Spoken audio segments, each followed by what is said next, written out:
Prime, let's get started. Yeah, thanks It's like, everyone okay, enough.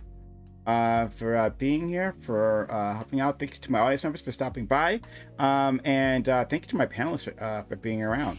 This is the Amazon Lily Roundtable, which we do Tuesdays, 8 p.m. Eastern, every so often. But yeah, shout out to our friend Katie, who desperately wanted to make this happen. Not desperately, but she wanted to make that happen. Not desperately. She wanted to make it happen, and because of her, it's happening. So thank you to Katie, as always. She does a lot for this channel and for me personally. She's a nice individual. I'm really thankful to have her around. So okay, she just like last time, our friend Katie is gonna take control of this, right? And she loves it. That's a thing for her. And I'm gonna step away, so I'm gonna take myself off screen, and I'll let Katie go through this. All right. So we're moving. Goodbye. And then we're gonna rearrange people. Done. Are we doing introductions first? Yeah, you can do that, right? Okay. Cool. Okay, so is he gone? Let's see. Yes, I don't know, let's start saying so, insulting things about him. yes. So, since I'm taking control of this, our first round is going to be everyone say one mean thing about Prime, and then we'll do the introductions. Okay, so Stardust, I think you can start us off with your introduction? Okay. I am Stardust. I stream on Twitch as well as on YouTube. And I am a liberal streamer, political with feminist leanings. And is the part about saying one mean thing about Prime, is that real? It's not. Yes. You can if you want. You can if you want. The real question is, why are you asking? Can I just say, just go mean about for it, Prime, can we say something mean about the person who doesn't say something mean about Prime? Just so Okay, you can say one mean thing about anyone. How about that? Nice. Okay, well, I just like to say that I'm sick and tired of men. I've told this to other women before, but I'm sick and tired of men claiming that women are the more dramatic ones, okay? That's some fucking bullshit, all right? Men are way more dramatic than women. They are always fighting. If you've ever worked in a workplace with a bunch of dudes, they're always doing the dick measuring contest, and I'm fucking tired of it.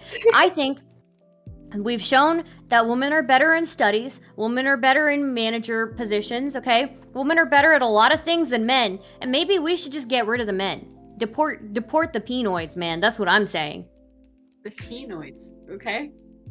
That's a strong... You're gonna call me a femoid, I'm gonna call them a penoid.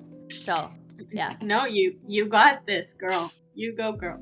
And one mean thing about Prime, do I still have to do that? Is not so erudite gonna kill me if I don't do that? Yeah. Okay, all right. One mean thing I'll about Prime. say something mean about you if you don't say something mean about Prime. Okay. One mean thing about Prime is Prime, lean into your jokes more. I think your jokes, you like back off of your jokes way too quickly. You back off because you think that they're like cheesy or whatever, but that's what makes the joke good. That's your joke, right? So you shouldn't be backing off of a cheesy joke. You should be leaning full force into it, you know? Don't do the thing where you like kind of laugh it off and just, you know, that's the thing you do. You do like a, you know, and then you just kind of like, you know. But like, nah, dude, just lean full into the cheesy joke, you know? It's totally cool. I'm gonna do me now just because I'm next in line. Katie, that Katie though, you can type however it is that it's written there.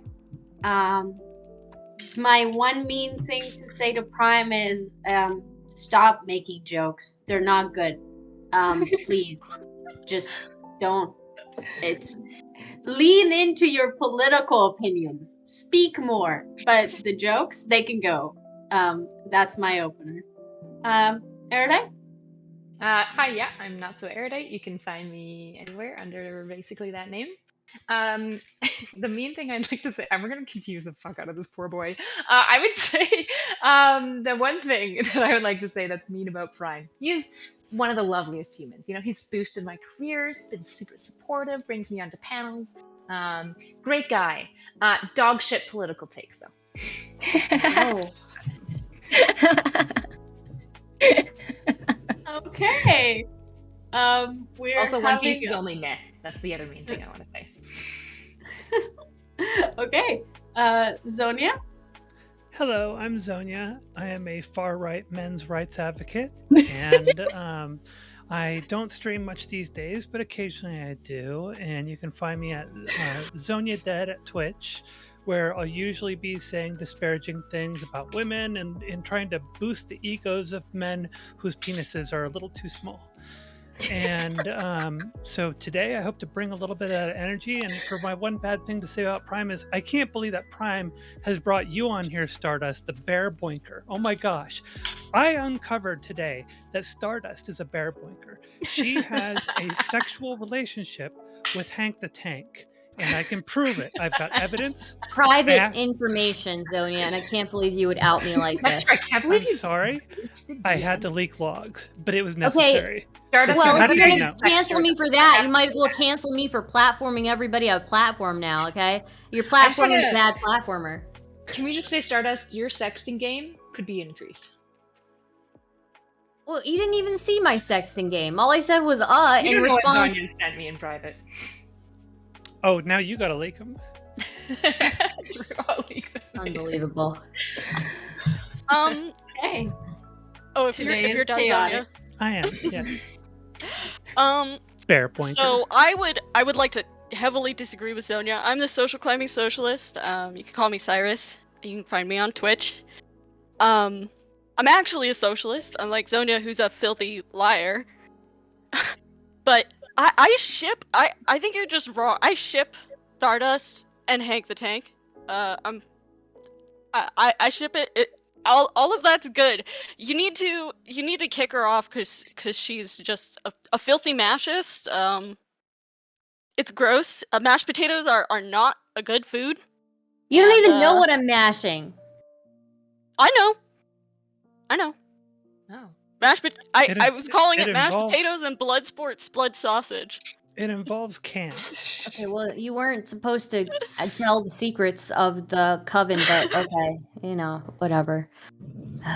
Quickly. So that's why I want to criticize Prime. That's the main thing I have to say about him. Also, I feel like I don't know him well enough for me to be as mean to him as I've been without him being a little mean back. He's taking it a little too easy. When he comes back, I'm sure he'll let you have it. Erudite, I was told to let you know that you're using the wrong mic, and that's why your audio isn't clear. So there you go. Oh, thanks. Yeah. Kaylee? You want to join in on this? Hello. Yes. So, yeah, Wick is gonna kill me if I don't promote this. So, me and Wick have a show on Tuesdays, 6 p.m. Eastern Time. Get it off your chest. Call in, and we can't solve your problems, but we could talk about them. It's really fun over there. We have a really great community. And, yeah, other than that, I'm Kaylee. I don't stream myself, so you can just check me out there. Something mean about Prime?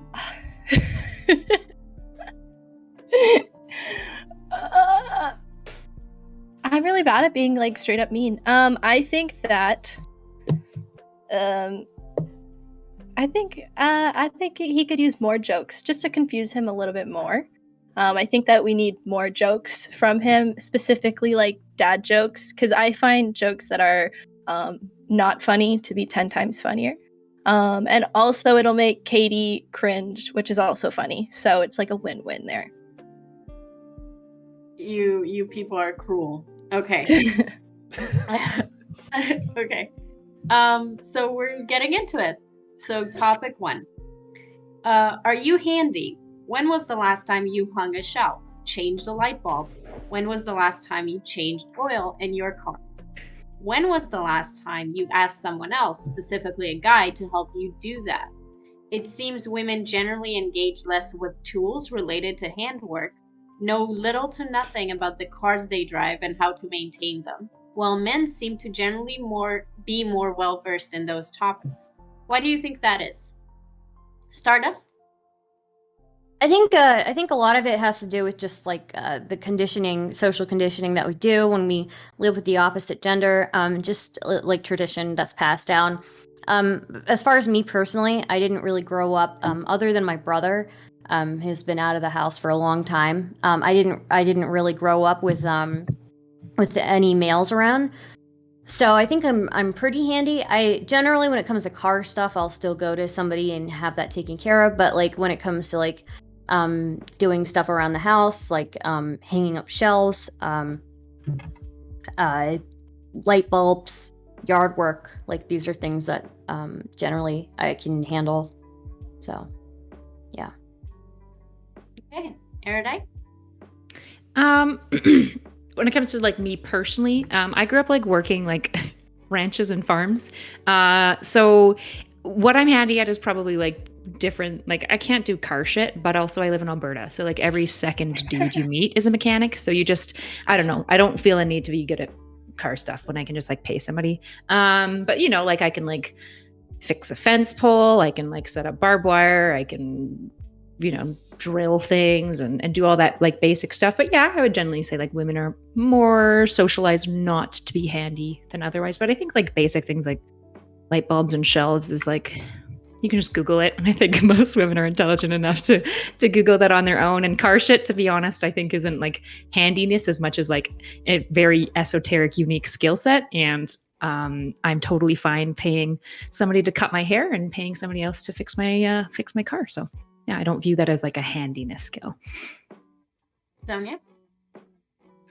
I know for me, I definitely feel that it is a socialized kind of set of skills and such. And it's something that you have to socialize as early on as possible if you want it to become something that really takes root and becomes sort of innate to someone.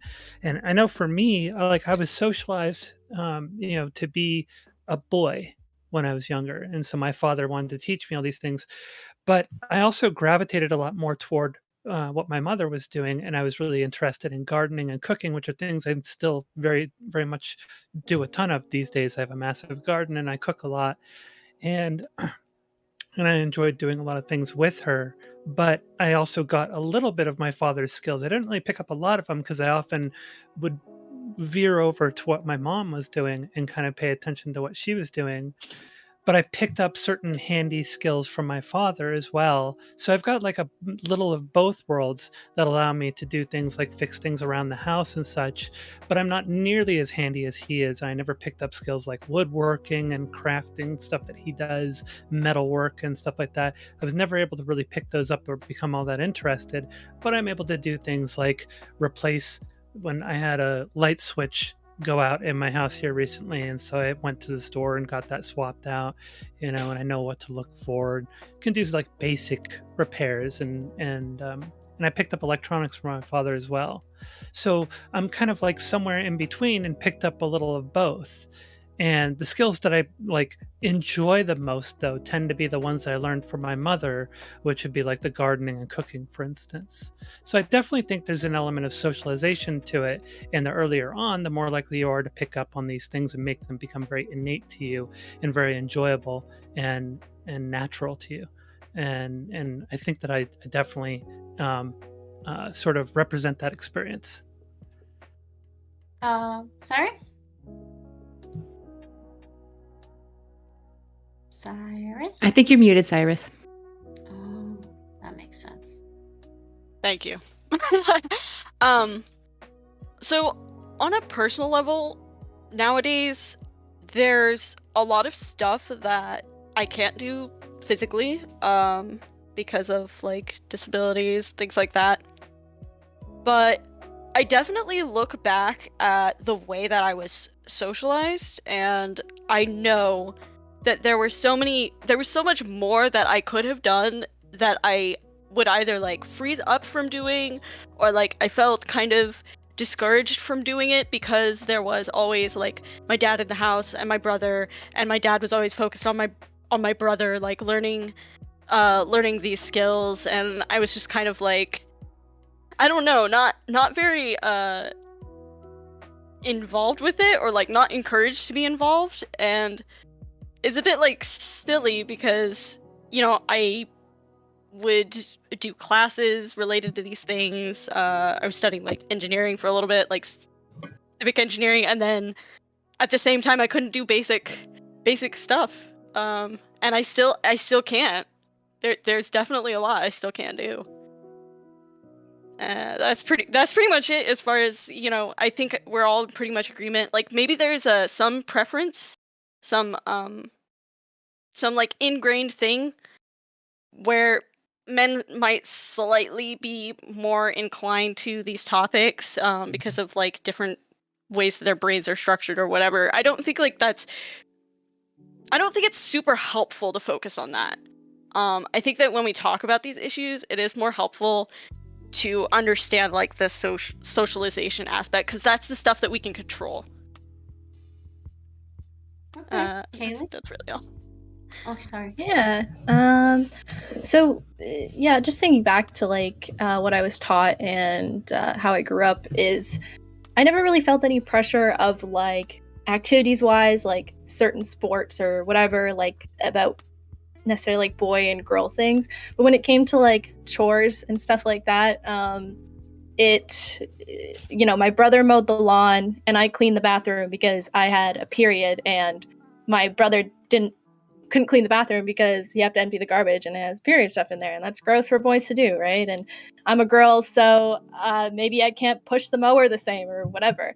And it actually, I brought it with me when I moved in with my ex, and I didn't even realize it. You know, like he's mowing the lawn and I'll be doing laundry, and he never did laundry, and I never mowed the lawn, and still have never mowed a lawn. So I'm just like, I don't know. I've also felt like guilty before of like kind of giving, I don't want to say giving in, but kind of like being a part of like those gender roles and like being comfortable in them as well, because I don't really care to mow a lawn either. And if I when it comes to like issues like car stuff and whatever, like Erudite was saying, like I think I've been capable of being able to like look it up, and you know, the reasons why it is, I think it's pretty simple. Of like I was saying, you know, you get taught these things, you know, like I did that. I brought the same sort of mentality from when I grew up to like when I moved in with my ex, and kind of just took on those roles that I was taught, right? But yeah. I guess something that I want to like build up on is kind of like what Erudite said. I wonder how much it also has to do, because we all touched on like just general socialization, but I wonder how much it has to do also with the fact that maybe women are more comfortable, anecdotally from my experience, to just outsource when we don't know how to do something, you know, like to go to a salon, like Erudite said, or like, I don't know shit about cars, I'm gonna take my car to a mechanic, right? But I've had numerous guys that I've talked to, like friends, that something went wrong with their cars, and then they spend like a week trying to fix it by themselves, like trying to figure out what it is, you know, like before they might be willing to like outsource the problem, just like take the car to the mechanic, right? So I guess I just have a general question to the panel, like how comfortable are you, like do you call handymen, do you call friends, like do you prefer to do work yourselves, do you prefer learning stuff yourselves, like what's the leanings around? Oh, sorry, you can go ahead, Erudite. No, go ahead. I'm gonna tangent anyways. I was just gonna say, I usually call somebody. I think it's totally situational. If it's something that I feel like I can look up, I will. But I'm also just like scared of not doing something correctly, especially if it's like a big job around the house. But if it were to come to like painting or something like that, I think that that's something I would do myself. But I don't necessarily see that as like a gender role sort of thing. I think my only like issue is like with mechanics and things like that is oftentimes it's kind of known like you can get kind of taken advantage of if you don't know anything, but I don't necessarily know if that's specific to women. I think it could be just anyone that's like not knowledgeable. They could charge you for something that you don't need. I know that's happened to me a lot in my life. But yeah. I think. Oh, Oh, sorry. sorry. No, you go ahead. No, Stardust, you go. If that's okay. Well, I was probably gonna add something that was gonna kind of like derail the conversation. So I think probably better if somebody else goes. So yeah. Okay. Erda, you want to say something? I was also going to derail the conversation. You know what? Pick a direction. The road is forking right now. Eeny, meeny, miny, mo. Who wants to derail the conversation? I'm fight okay with for it. Okay. Did Zonia want to contribute before we derail Well, it? Yeah, I know that I've heard. I've never confirmed like how solid this is, but that like a masculine trait is to obsess over one problem, and a feminine trait is to sort of be able to juggle a little bit more and hand off as needed. And I never actually saw if that was ever confirmed or anything, but I remember that was something that was talked about years ago as being a masculine versus feminine trait, the ability to juggle multiple tasks and divide, labor among them, more effectively. And so being able to more readily hand off a task to someone who's better suited to solve that problem if it's going to take too much time, versus a masculine trait being to just drill down and focus on that one issue and not be as good at multitasking so much, for instance, and not being as good at handing off to someone who might be better suited for a job. It's something I've never personally looked into. I just remember that being a talking point about these kinds of things, and something that was discussed years ago as masculine versus feminine traits in this regard. Yeah, I mean, there's a little bit of evidence in like brains, and I mean, it's argued, right? Like neuroscience still argues this, but there's a bit of evidence of like a mask versus a fem brain, and like mask brains seem to generally prefer things, which is why they generally have a proclivity towards like mathematics specifically, whereas like women, like fem brains seem to like sociality and kind of more like abstract interconnectedness and stuff. It's not a like super robust finding, and it's still like, I would say like, I get a neuroscientist DMing me pretty regularly, like some arguing for the dichotomy of the brains and others arguing completely against. So I wouldn't say that it's like fully solved either. And it's difficult even in neuroscience to know like what level of this is attributable to purely heritability, which is epigenetics, and then which is just sociality, and how do these all interplay on each other. So that's a difficult thing to tease out. I know I'm definitely better at the drill down approach, but it kind of depends also when I have certain things, like certain modes that I get into throughout the day, I may become much more of a multitasker, where I just simply will not devote too much of my energy to any one particular task, and I'll look for someone who can solve that task for me, and call someone to help me or whatever, have someone come over. So that's something I've been dealing with recently, is I'm trying to do a bunch of my gardening, and my cat's in the hospital. And I'm trying to juggle a bunch of other things at the same time, and I'm just like, okay, well, let me just find people who can do some of these things for me, like take care of this stuff in the garden for me, and take care of this thing with my taxes, and like bouncing, handing off things where I can. But I would say the majority of the time, I'm much more the drill down type of person. We're all like focus on one thing and just drill down on it for a long period of time until I solve it. I think a lot of this also has to do with like, again, socialization. Like obviously there are some like differences. I don't know what the percentage this like plays into it, but there are going to be some inherent differences depending on like the type of brain that you have, I guess. But also I think women are taught to compromise much earlier than men are. Men are much more confident. They're taught to be much more confident, so they're less likely to seek out help if they feel like they can take care of something, right? So that may lead to like some overconfidence in some situations, like when somebody gets lost, right, and they don't want to ask for directions, things as simple as that. As far as like multitasking, I think I don't know if that's like a masculine or a feminine trait. I think just some people are good at that and some people aren't. But I do think that like a lot of this, whether you delegate certain tasks or ask for help with certain tasks, has a lot to do with like how you're socialized as well. Yeah, I Yeah. also think that like on that topic, there's the element like I think what you brought up about the overconfidence like makes a lot of sense, and Erudite can correct me this if I'm wrong if she remembers it, but I remember like in my intro to psychology or somewhere reading about like how men would give up on tasks like later than women. But I also think that it has to do with maybe some pride.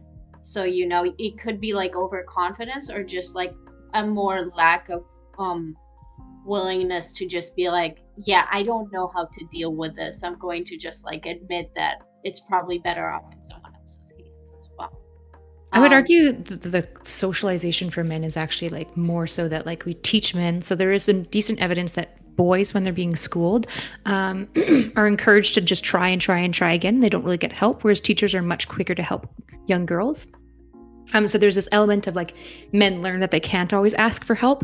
And then there's also some really interesting research about like compassion and how generally most groups have compassion for children and women, but we don't have compassion for men. And so I think in a large part, there's this like lack of, so like if a man is asking for help for something, right, they're more likely to, I think, actually be stigmatized, treated like called names, usually effeminating names, often the case, which I think actually leads to men learning not to ask for help because it's not okay to, basically, rather than like pride.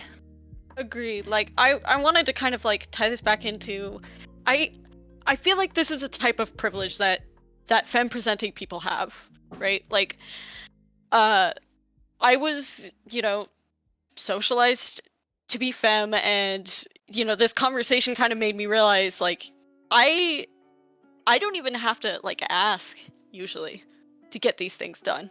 And I do think it comes from like a place where men are expected to do these things on their own, and women don't feel the need. They don't feel the need to. They don't feel like they're forced to, and it's just like a human thing. So like the comfort aspect of like outsourcing things is a human thing, right? We want convenience, we want comfort. We don't always want to have to try so hard, but if there's a social pressure there that men do, in my opinion, have that that they should be doing these things on their own, they're more likely to force themselves to do it. Yeah, I mean, I think those are like valid points. I also think that like you can interpret pride as like, you know, if a person learns that they can't ask for help and they are not really going to receive help, that's going to become internalized, and then they're not going to bother anymore, which would be translated into something that would look like pride, just like an unwillingness to ask for help, but just because you've learned that you're not gonna get it, and it's not as easily affordable to you. I would say it would translate more into like learned helplessness than pride, though. Like I guess like if we're viewing it as pride, that just goes to show like the lack of compassion we're having for men. Because if the behavior is basically some level of learned helplessness, it's really sad to me that as a society we would read that as pride, which is broadly viewed as a really negative trait to have, right? If somebody says like, "Wow, Kyla, you're really prideful," it's an insult. Like it's not a good thing. Sure, but I also think that calling it learned helplessness when the entire point is that they continue trying, unless the learned helplessness is that they learn to not ask for help, and then it's learned helplessness when they don't give up early enough. But to just be like, they keep trying, and that's learned helplessness, kind of feels like a dichotomy to me. Is overconfidence still not a good word for it? Because I feel like you can overestimate, you can be confident and then you can overestimate your competency in something, right? Or like and it's not necessarily a bad thing, it's just that like you know, like you've been taught to do things, you know, and you think that you can handle this, right? And they don't like seek help as soon enough, right? Well, I think overconfidence doesn't really address her point though, because like again, it's like overconfidence is more like my argument about pride in the sense that it's like it's about men and their level of competency or how they feel about asking for help. And as far as I understood, like her point was more like that they're kind of denied help and are kind of socialized to learn that they're not going to get help and then they shouldn't ask for help. And that's a bit different, I think. But I just spoke for you, Erudite. So Well, Sorry. I'm kind of It's- thinking on the example that Stardust gave earlier, which is like the asking for directions one, right? Like, even though these days it's not that big of a deal because we've all got phones with GPS and everything, right? And navigation. But that was like the classic example of the difference between the masculine approach versus the feminine approach in our broader culture. And this is, even beyond Western culture. So that is definitely something that stems from a pride kind of thing, because I think we've all witnessed that, or at least for those of us who have, I think we're all just about old enough to have experienced that and witnessed it with like other people and with family members and stuff like that. And it is sort of like a pride thing where the man is like, no, I'm going to find it eventually. No, I don't want to ask for directions, right? But there's no reason to not ask for directions. And I don't think it has as much to do with overconfidence as it has to do with sort of a sense of pride of being able to direction find. And someone who would have, maybe there is an element of overconfidence to it, because someone who is not as confident in their ability is much more willing to accept that they are not necessarily going to be able to figure it out on their own, and they're going to ask for help. But so it's sort of like there's a little bit of some of the overconfidence playing into that, but also there's a bit of the pride of like what it looks like if you do need to ask for help, and being willing to allow yourself to acknowledge that you might not be able to accomplish this on your own and you need to rely on somebody else for assistance. So I think there is an element of pride to that. Maybe. I guess I still mostly read it as like an avoidance of maybe like a loss of pride or an avoidance of shame, right? Like I think about like a man, like I mean, we definitely all know like that 6-year-old like boomer dad who just like won't, and he's just being like a bullhead. So like, sure, there definitely could be pride attached, but part of the pride that I see is like if they acknowledge that they can't, it's like a loss somehow to them. Cause like I've even felt that way, right? Like I've been that stubborn ass who's like, they're like, we're probably lost. And I'm like, no, like it's fine. Like I can figure it out. Right. And it's grown in this aversion to like losing face and feeling silly. Right. So you could like call it pride potentially. And I agree. Probably this is multifaceted. There are probably folks who it is pride, but there are probably also folks, and I think like men get slammed more often with this like negative perception of character when perhaps like a compassionate approach is also equally as valid, right? Like if a woman was doing the same behavior, would we assume first and foremost that it's pride, or would we be like, oh no, she's just anxious and flustered and doesn't want to look silly? Like, I don't know. And we can't run the experiment now because we'd all be like biased to answering one way or the other. I just feel like there's kind of this like negative view that we're more willing to apply to men in situations that we would potentially give a lot more benefit of the doubt to women in. Well, here's a question for all of you, because this is something I know I've definitely witnessed a few times. Have you ever known somebody who is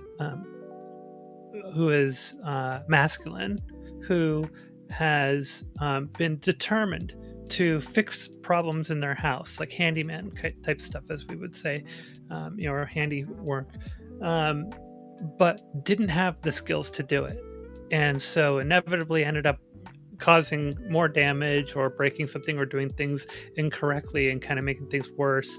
Like I've definitely seen that. I've seen a lot of friends, I go over to their houses and like their shelves are at an angle. You could tell when you walk in there, especially if you're like me and you're really anal about that kind of stuff, and you're like, dude, your shelf is at an angle, yeah. And I've definitely witnessed that, so I'm kind of wondering if you have all witnessed that kind of stuff as well. Yeah, absolutely. Yeah, I would say that I am maybe not in the handy man way, but I would say I'm like that, honestly.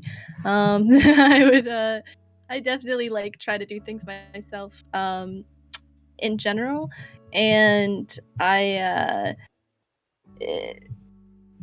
don't know what did you have like a second part to the question, or are you just wondering if I'm kind of wondering, like, if we see the element of overconfidence playing out in that kind of thing with perhaps that, I don't know, and how much that makes a difference, because stubbornness than that. So I grew up with my mom doing that stuff usually, and actually, like my mom is actually very good around the house with like handiwork and stuff, and generally she doesn't like make too many mistakes, but there every once in a while she'll just keep trying and trying and trying and trying with something. And then when she can't figure it out, she'll come and she'll get me. And I'll keep trying and trying and trying and trying and trying and trying until the thing is like even more fucked up than it was before. So, yeah. Yeah, like to me, it's just stubbornness. Sorry to cut you off. That's all right. Yeah, like when I'm in the, I even find it like with my in university, like oftentimes I am just stubborn and I don't know why.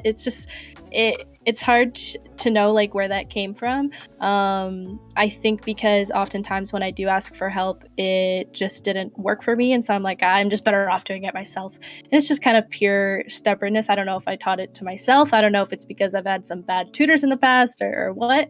But like it's definitely like kind of like rooted in stubbornness, and I can see that being on the man side as well. You know, like he obviously can get kind of stubborn if he's asking for help and he's not getting any help, and then he's just kind of like, oh, I can do everything myself. I could like I could totally see that. Yeah, I don't know if that phenomenon is that phenomenon seems to be probably pretty universal. Maybe like women do it less in those contexts that they are more familiar with as well, you know, like not wanting to go to somebody to help with like a friendship problem or something like that.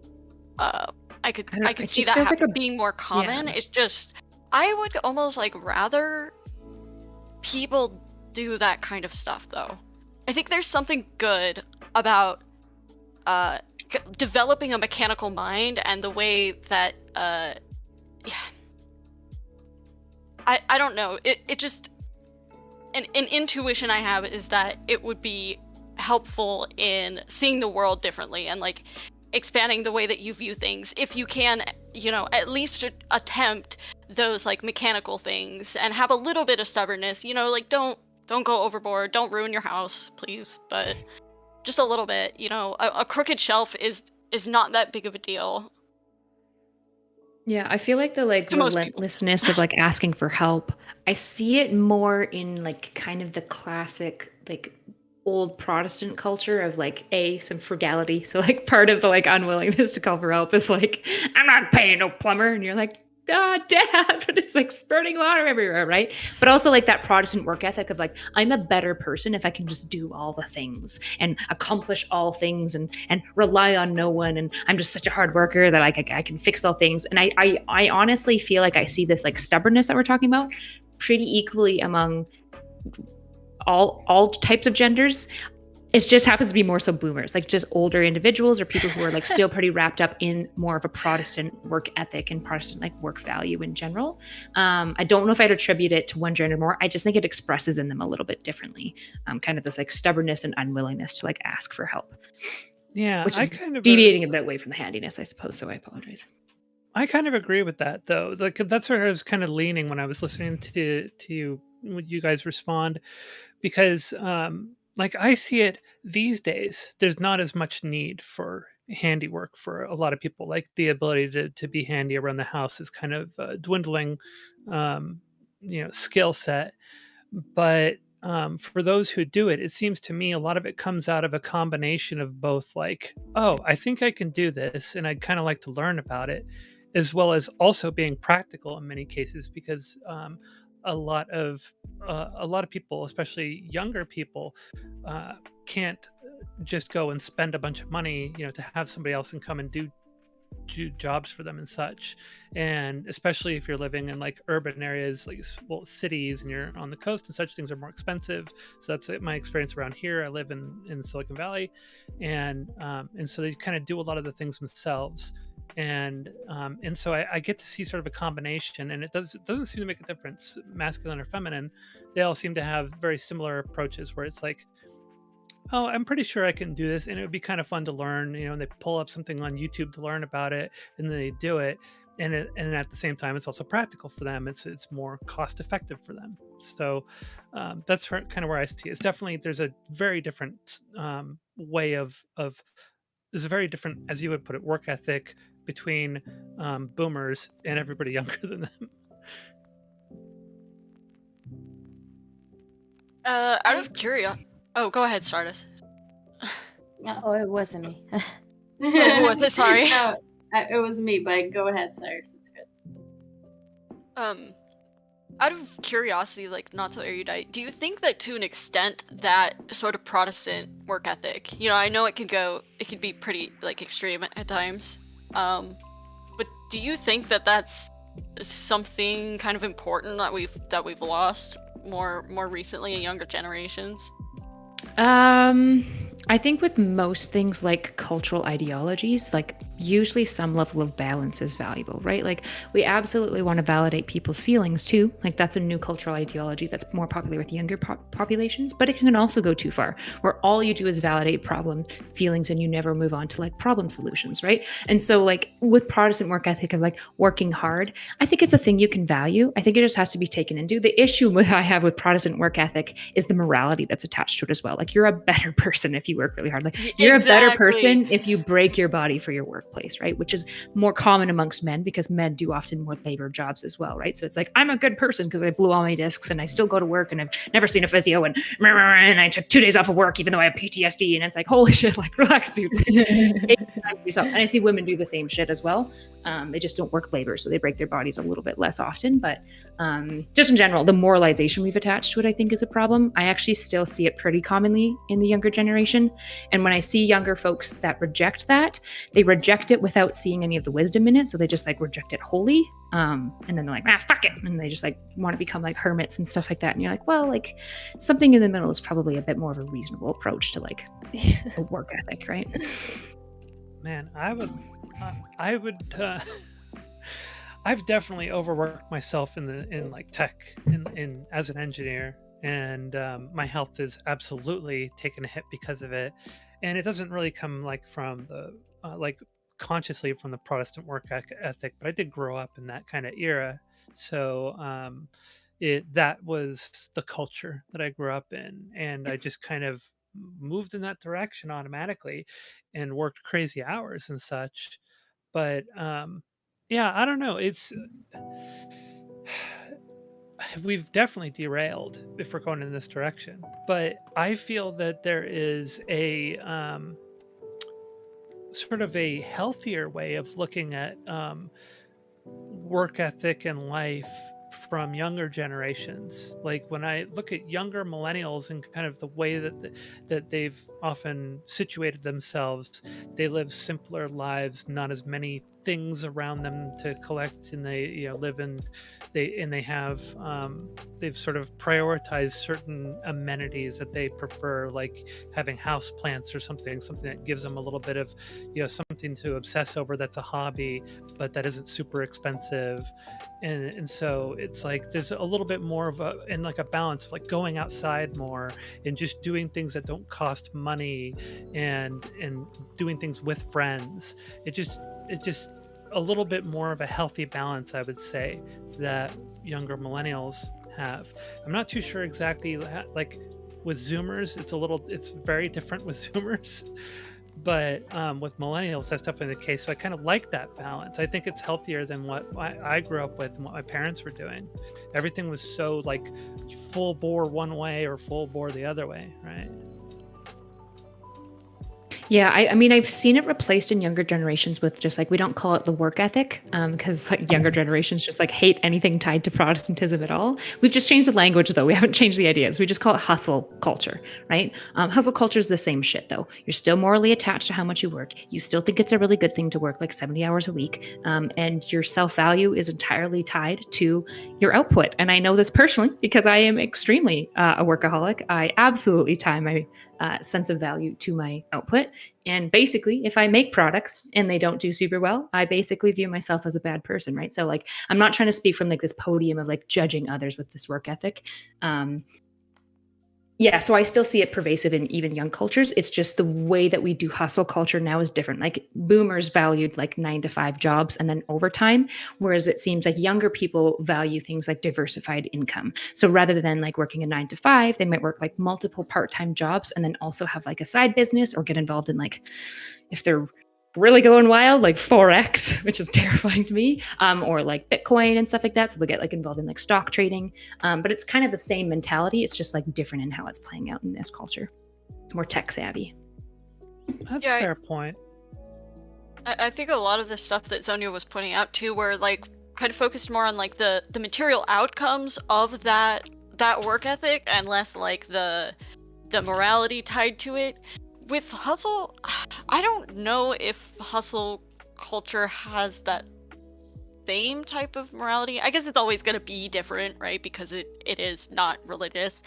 But I do see that a lot. I know for myself, like, I've done both already. I'm only 26, and I've been like, okay, I'm going to, stay up ridiculous hours so I can get into like the best colleges and I can like do all of this stuff that I want to do.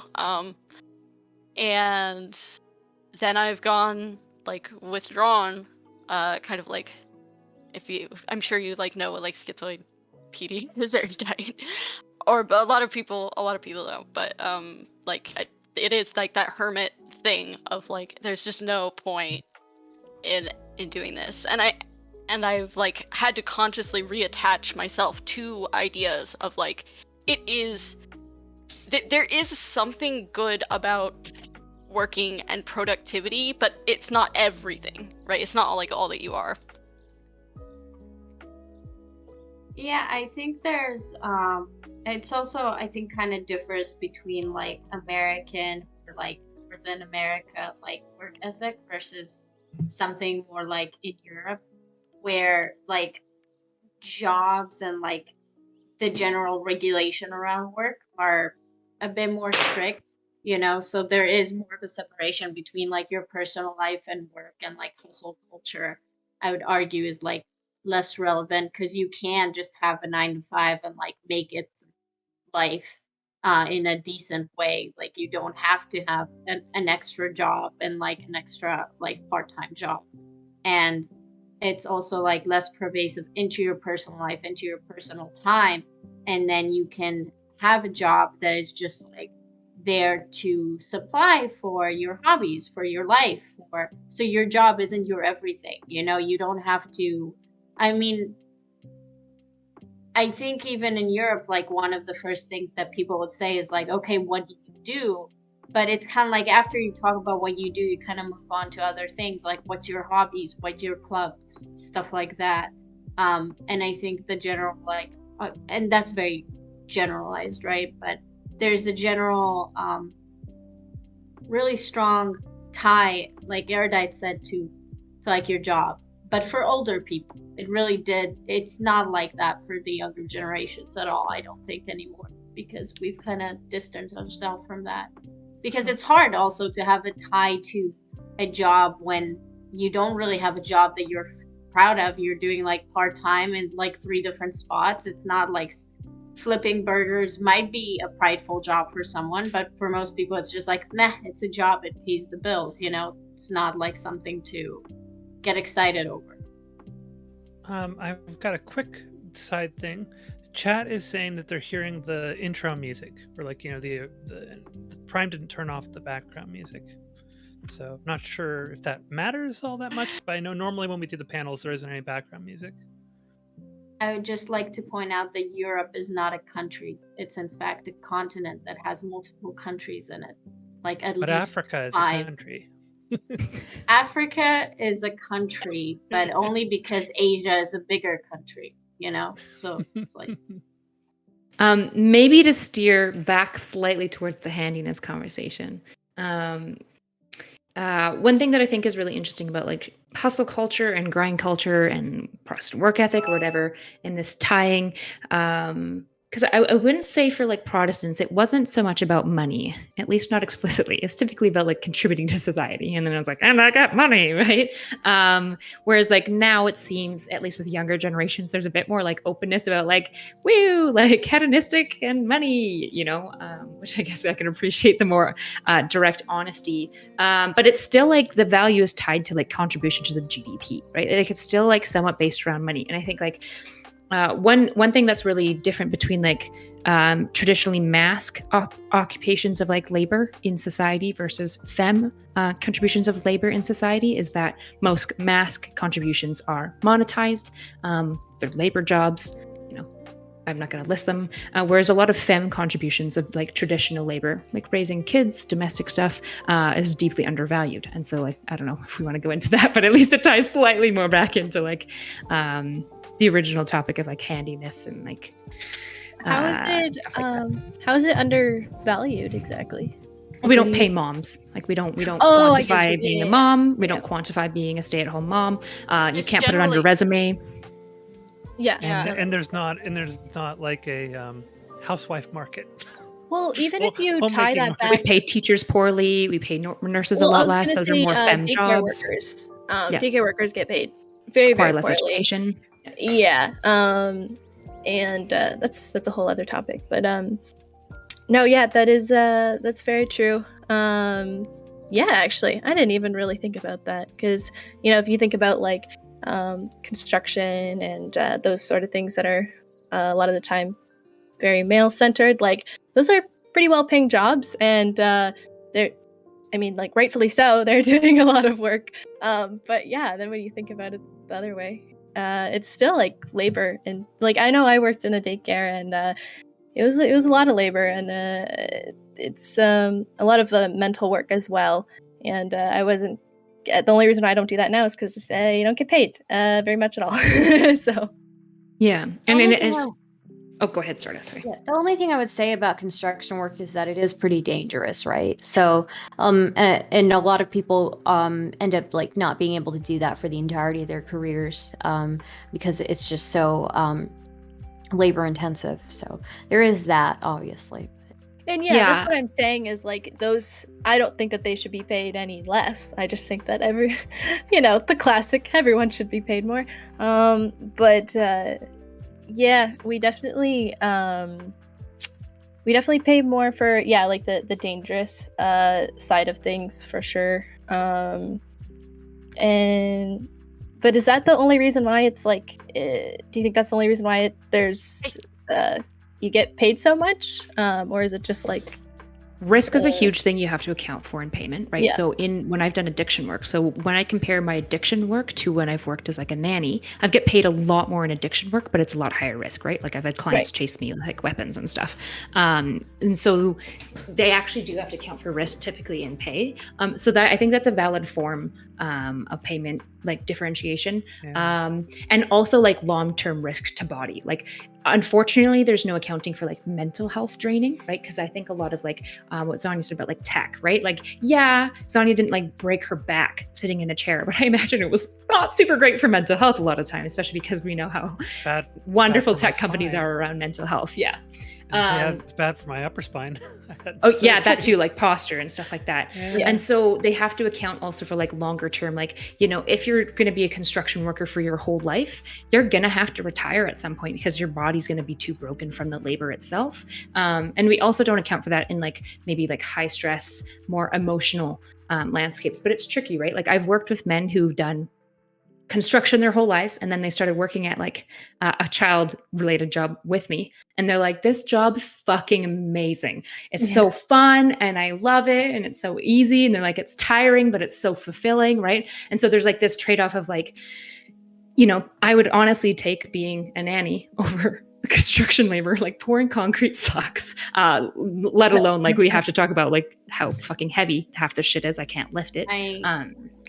I might be completely off base here. I don't know how much construction workers make in like Canada or the United States, but it's like, at least where I'm from, they don't make a lot. So they definitely don't get compensated for the risk and the amount of like the physical labor that they, like the physical grind that they go through.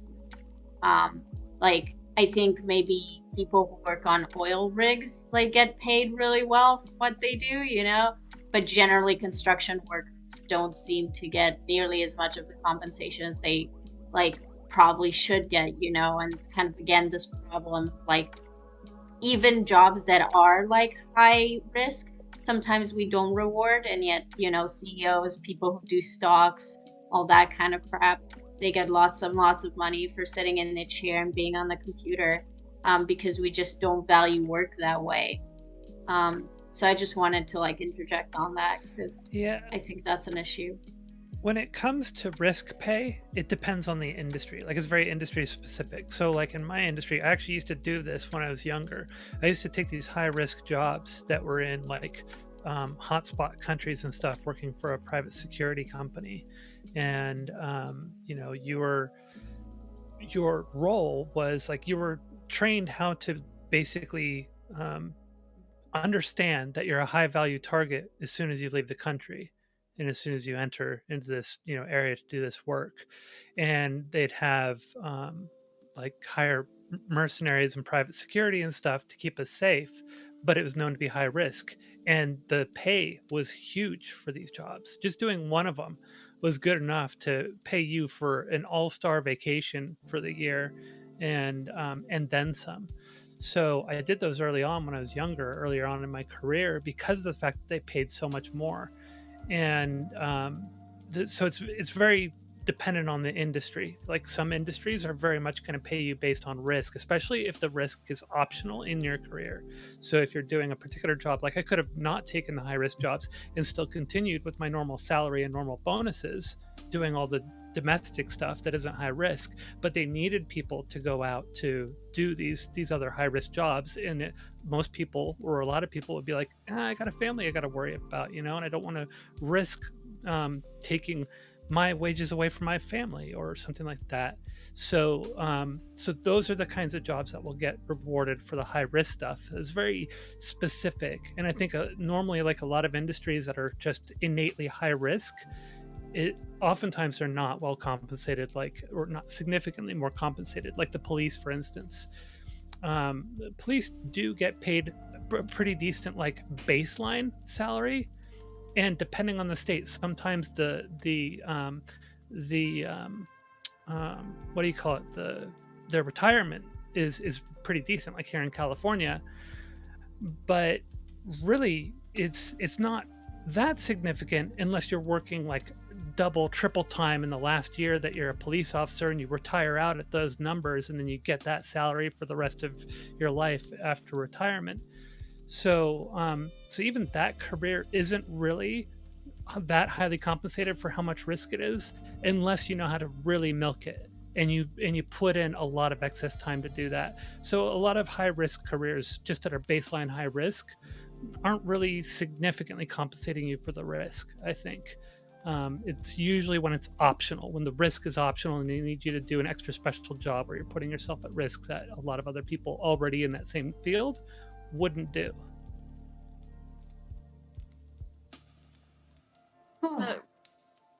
With the police thing, just like a quick question. I thought it was like that their base pay wasn't that great, but it is like the overtime that does it usually, and they're given overtime opportunities pretty frequently, but they have to take them, and that's what's like that. Depends on the country. Canada pays our police really well, like our police. I was gonna say here they're actually paid very well, but they're trained to a much higher standard as well. That's dope as fuck. And here in the U.S., it also depends on the state. Like California and New York are two of the best states to be a police officer or a firefighter. So, hey everyone, just so you know, Katie's not feeling well, so I'm just gonna take over for her. All right. So continue. Do you want to redirect us back to the actual topic? Oh my god. Bye, Katie. Again. Bye, Katie. Better soon. Yeah. Katie, feel better. Do you want to redirect us back to the actual topic, or do you want us to keep going? Keep going for your topic for now, and then I'll figure it out. So whatever you're saying, Zonia. Go ahead. Yeah, so I was gonna say, like, depending on the state, it's great. But being a police officer in, like, I think one of the ones that's one of the worst was like Kentucky, is not well compensated for the risk that there is. And so it really depends. But like here in California, base pay for a police officer very high, especially in cities like Oakland. In Oakland, your starting salary is like $100,000. So that's your baseline. And a lot of police officers will retire out with a pension. That's what the word I was looking for. With a pension of like $250,000 to $300,000 sometimes, depending on whether or not they really put in the hours in their last year to truly milk it. Okay. So we're talking about the value of work, which I think is a super interesting topic. I was listening and I heard Erudite talk about how some things are the things that men do typically are monetized and things that women do are not monetized and in fact looked down upon. So it's interesting, like how my understanding is that like the teaching profession was like mostly male, right? And it was highly looked at, looked at very highly. And then women take over that profession, and then it becomes a really easy target for degradation and salaries drop. I think the same thing for. I think a similar trajectory happened for nurses. Don't quote me on that, but like I think a similar trajectory happened there, and it wasn't for them like literally organizing. They'd still be in pretty well worse off in terms of their pay. So I think the idea is interesting. So this is like completely off topic. So but whatever. But there is a idea of paying women for childcare, like their own children, so that like recognizing that this is an incredible amount of work that's done, right? And it's useful not just for the family, but literally for the nation, raising the next generation of workers.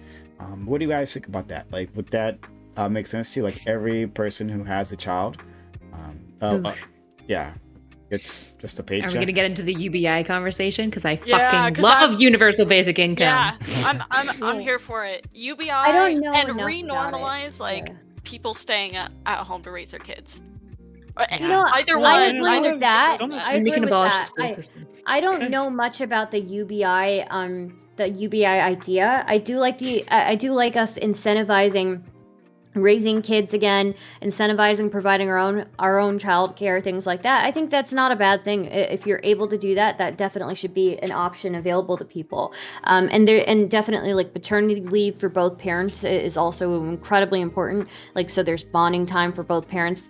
So yeah, I definitely do think that these things are very, very important. I think at the very least, like a subsidy for like being able to raise your kids, at home at least, right, should be encouraged or something like that. I don't know. If you guys know more about UBI, then I'm willing to hear. Well, So. I was going to say that like a lot of countries, from what I understand, will basically pay someone if there is a parent raising children at home. So it's not so much like a UBI as it's a conditional type of thing, and you're paid per child. So if you are someone who is taking care of children at home, then the state, has some cash that comes from, the coffers that goes to you, and there's a certain amount allotted per child to help you pay for that. That compensate you both for your time and expense in taking care of the kids, but also to encourage the parents to have someone there helping, that's always there raising the children, instead of trying to have put them off at daycare and stuff like that, right? Would it stop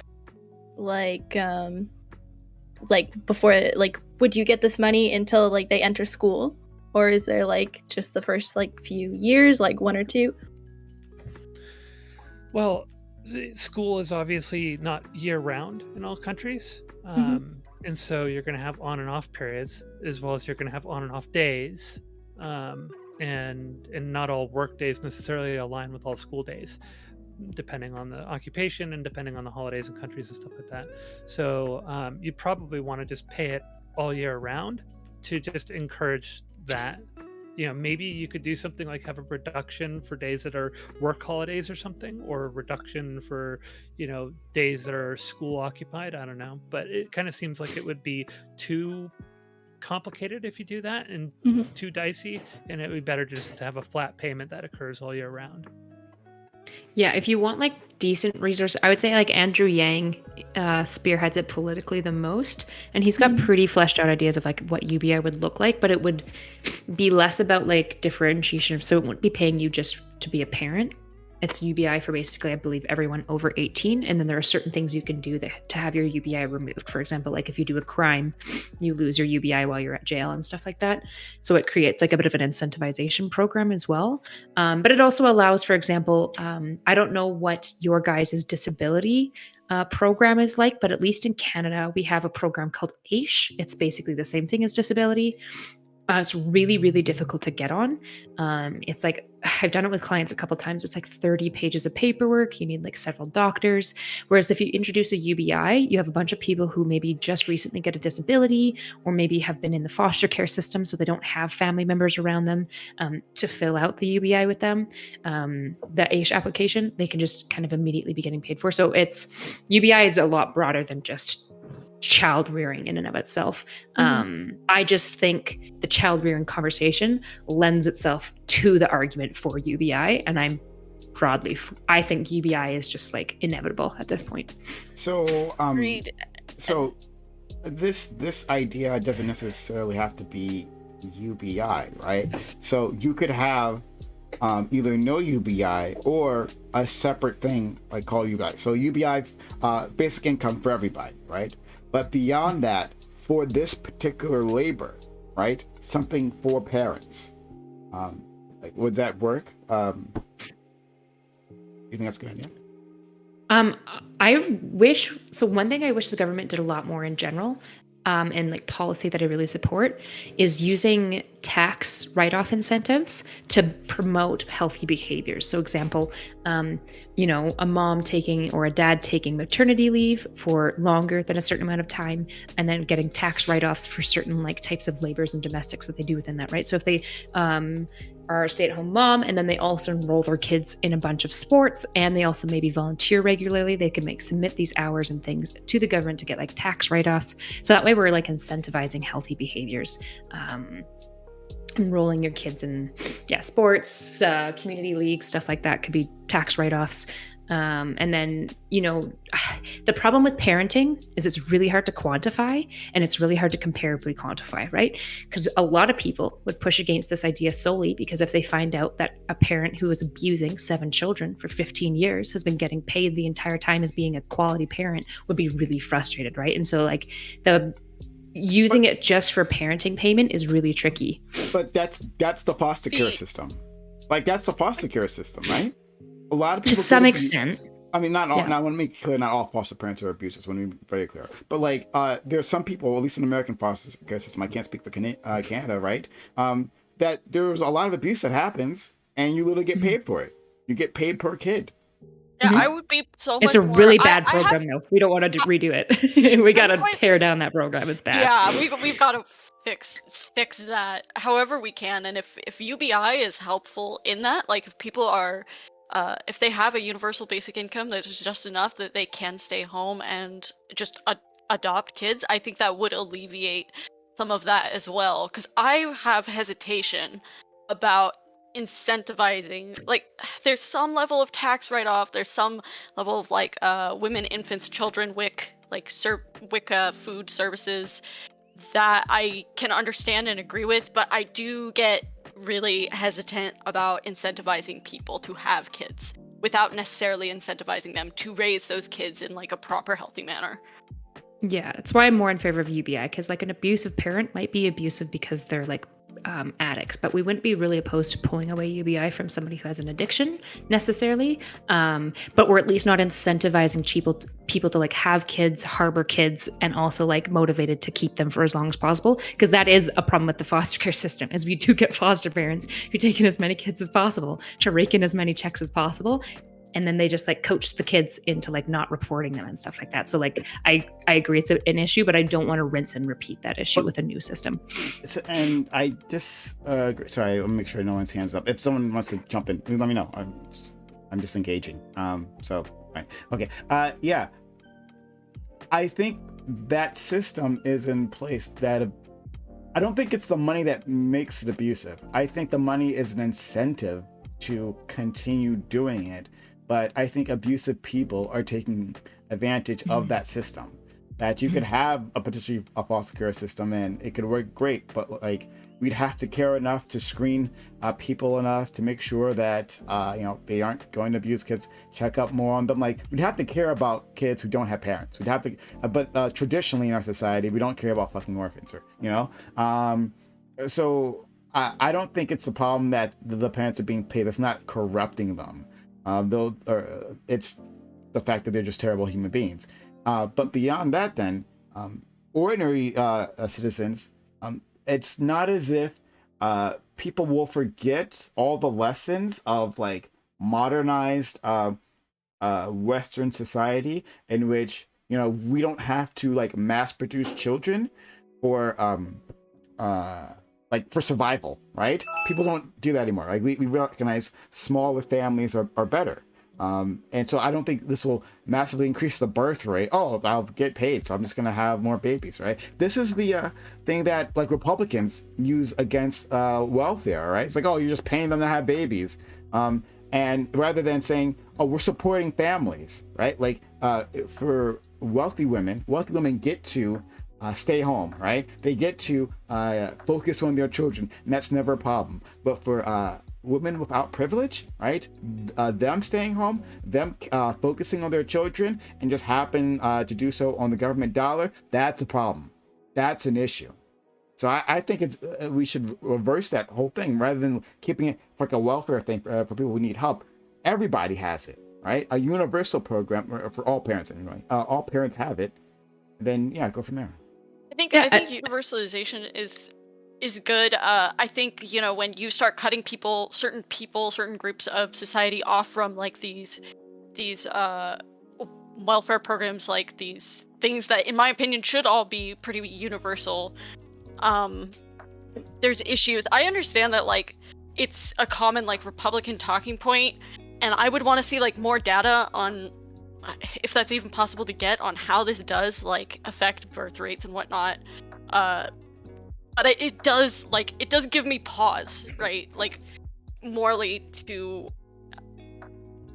incentivize this specific behavior, as opposed to just saying, look, every human being is entitled to this certain base amount of income for being a part of society.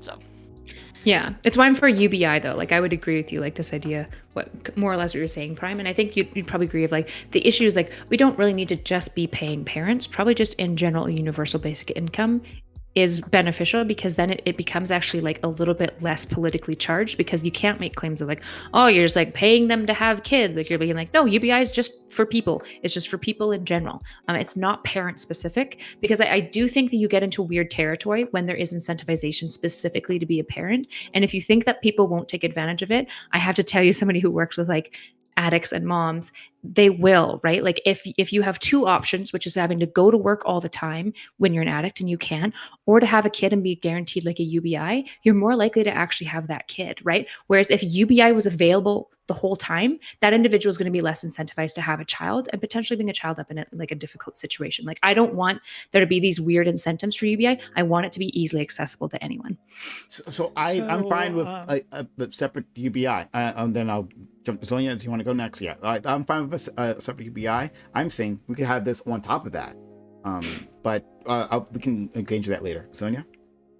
Well, Dury shared a link to Christian Science Monitor, but it says U.S. debates child credit payments. Germany loves them.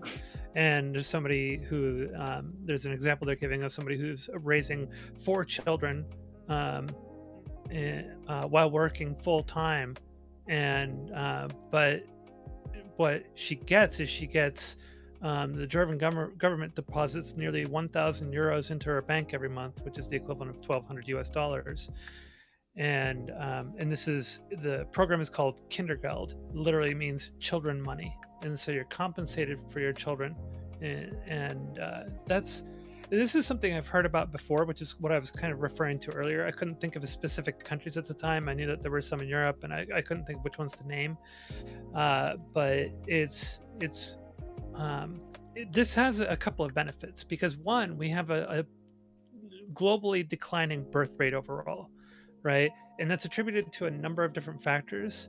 I don't think anybody's really narrowed down exactly what is causing that, but there are many different contributing factors, including rising costs of living, as well as people being more educated overall and being able, and working, working toward building sort of a life for themselves, and potentially having children later, and usually only having one child.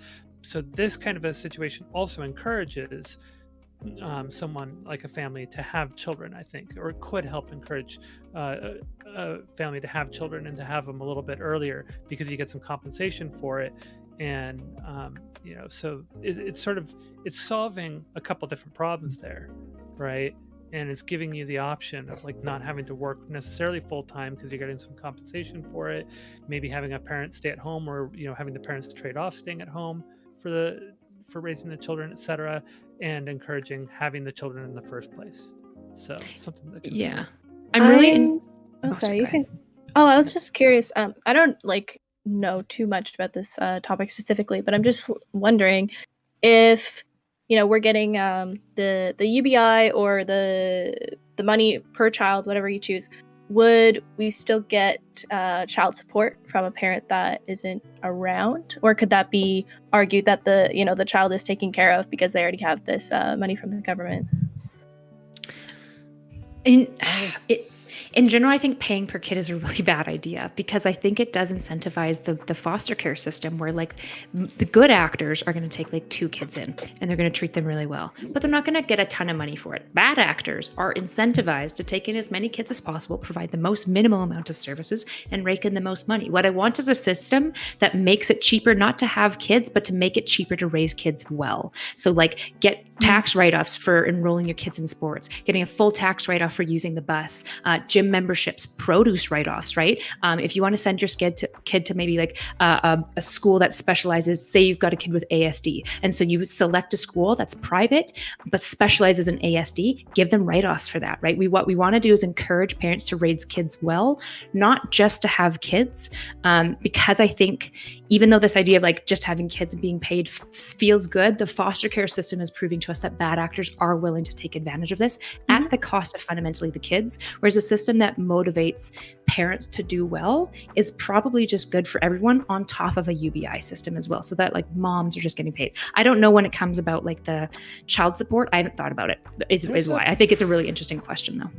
There's a problem though with what you're proposing, at least in terms of the US. So in the US, taxes are very complicated.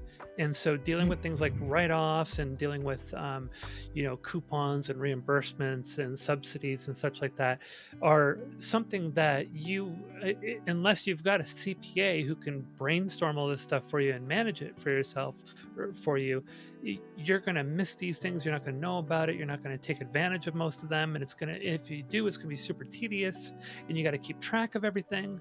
At least in the US, that is not going to fly too well with most people. In addition to that, we also have the problem in the US that so much gets deadlocked. If you're changing a whole bunch of little things across the spectrum of what our agencies manage, right, and creating these different things, you have the red tape of disagreement at the federal level, and trying to nitpick these things and tweak them and put in riders and and saying no, I don't want that, and changing paradigms and and who's in control, who has majority control of the government and such, also changing those things. And then of course you've got the executive level then hammering down on the agencies with the directors and saying, well, we don't want to prioritize these anymore, let's bog them down in red tape, and all these different things that will limit the ability to even to realize those things, let alone leverage them, right, in any way, shape, or form. And then you even get down to the state level where states are just kind of like, I don't think you should be telling us to do this with our programs, right? And our states are suddenly like states' rights about it, right?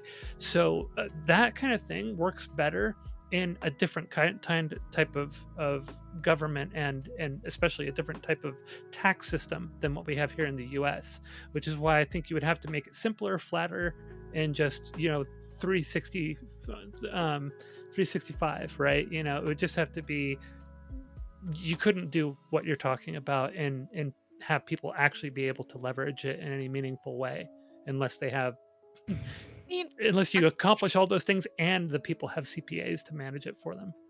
Correct me if I'm wrong, but are tax write-offs not like far more easy to pass and popular in the general public than these larger systems, more progressive social systems? Because I think my understanding is they tend to pass more often and people tend to be more agreeable to them because they Even if it's less accessible to them, for whatever reason, it just feels better to not have the government take away as much money from them, or to give them money back from their taxes rather than to put it in a big pool. I'm just not convinced that write-offs individuals. are too hard and complex for people. Like, you could even make financial literacy courses write-offable, right? Like, for example, most Christians are stay-at-home. They don't have incredible high levels of education, and almost all of them take advantage of charitable donation receipts, right? And so, like, the idea that like it'll just be too hard to create these tax incentives, I'm like, I don't know. I think this would spread like wildfire, like especially if you're providing free education for it. And it will benefit middle-class families, absolutely, who are having diminishing child rates because it's too expensive to raise kids. These people will be looking into stuff like this, absolutely, right? So we might have an issue where like it's still not getting to like the poor necessarily, and we might need extra programs. But you can instill these types of education programs into the systems themselves. And to be honest, if the systems are that fucked up, then that is some motivation for fixing it. No, but it's not. But that's the opposite. It's not a motivation for fixing it. The system is fucked up now, and it's not getting fixed. That's never a motivation. The fact that things aren't working well for most people isn't a motivation. It's whether there is a powerful class of individuals who are benefiting from the system, right? That's what maintains it. So, like, private prisons don't work for most people, right? But like, it works for the people who benefit. I just don't believe the claim that it's too hard for the average American to access like tax assistance. I'm just not buying into that. As a person, okay, so for Americans, and I'm not sure if Canada is enlightened here, but for America, like, our taxes aren't done like automatically for us. The IRS knows what we fucking make, right? It knows the deductions, most of the deductions that we would have, right? Like, they could just do our taxes for us. And then we want additional deductions, we can apply for those. And then it'll be done. No, we have to go through tax specialists. We have to go through the tax specialist industry that has an incentive to keep it around, right? To keep the system as it is, because they make money off of it. It doesn't work for the vast majority of Americans, but it works for them, right? Which is an example of this problem in and of itself. But in that system, right, as a person who just did their taxes last week, right, and hated it, like, it's complicated because there's like a whole bunch of stuff that like there's write-offs that I had to go through with. Like, I did TurboTax and mixed experience there, but I had to go through piece by piece to try to find every deduction I could, right? And when I did my first pass through it, I missed a ton of stuff, right? And that tax assistance cost money. It costs money. I actually worked for for like a summer or something. I did tax assistance like for the poor, right? They're like a charity that helped people do that because it's complicated and these people don't know how to access it. And it was like people who were immigrants, and so we were there for them. So it's actually difficult. Tax write-offs, to address Cyrus's point, right? Yeah, they're popular, especially among the conservative set, right? They like that, and they are the people who generally have access to tax knowledge, right? Like write-off knowledge. Well, they stigmatize direct payments, right? They stigmatize any social welfare program, right? And this is why they hate like Medicare in general, but because it was already universal. So this is a universal program by universal to all parents. I think it gets rid of so much of that stigma. It makes it so really hard, right? Because I'm not a criminal, right? Sure, some people might be taking advantage of the system and doing something bad, right? And I guess stop them, but I'm not a criminal, so you can't paint me as a welfare mom. And being white. Do you guys have TurboTax or like free tax, like any of those online programs? I'm not even asking in a condescending way. It's just I'm gonna make sure that I understand what kind of tax systems you're operating with. Okay, yeah, we do. It widely varies on like what you do. What are we trying to fix here, guys? Let me jump in and say something real quick though, because something that's also missed is that kind of kicking off what Prime was saying, is that not only is our tax write-offs preferred by conservatives for things as opposed to allocating a pool of funds to give out, but those are also the first to go when conservatives tend to take power and they need to find cuts. That's one of the things that happened during the Trump tax plan, was a whole lot of tax write-offs that are normally taken advantage of by the middle class were nixed. And so that's usually the first to go. And this is a pattern. This is something that's happened a lot. It becomes sort of like the sacrificial lamb for a lot of conservative tax plans. And it's and not only that, but like even with something like TurboTax, you don't know all the things. Like I literally just went through Intuit myself. So normally I use a CPA, but I switched CPAs, and they have a new system now. And this CPA was using Intuit to, like, where you go and you submit all your documents, and Intuit, which owns TurboTax, will ask you all these questions about these different things that you did throughout like the previous tax year, and then prompt you for those documents for them. But it doesn't prompt you for everything. And that was something I still had to talk to the CPA about and go through. And she had to go and like I had to tell her about these different things that I was doing. I was like, oh yeah, and I did cryptocurrency last year as well. I sold off some crypto and some other things that were going on. And then she's like, okay, so these are all the other things that I need. And Intuit isn't even ready to ask me the questions necessary to figure out whether or not there's a tax write-off there for me or something I need to account for, etc. So our tax system is so complicated and so manual that you really need a professional to help you leverage these things. They'll just slip through the cracks otherwise. I'm sorry. So I'm confused. I'm confused because we were talking about where we started. We were talking about how construction is a more paid for job than like taking care of children, right? That's where we started. Then somehow we got onto we should be incentivizing people to take care of their children, which, you know, sure. Yeah, I agree with that. And then somehow we got to UBI, right? And using UBI to incentivize people to take care of their children. Now we're talking about like using tax write-offs or UBI and how complicated the tax system is. So I'm a little bit confused here because I don't know what the end goal is here. So the end goal is to make it more equal in terms of people which tend to be women getting paid for their labor, which tends equal to be and accessible is the conversation, right? So basically Zonya and Prime are advocating for a more simple system, and I'm saying, hold on, I'm concerned about this simple system. It seems a lot like it's going to just replicate the problems that we have in the foster care system, and there are egregious problems in the foster care system that make me very nervous of just rinsing and repeating the same system.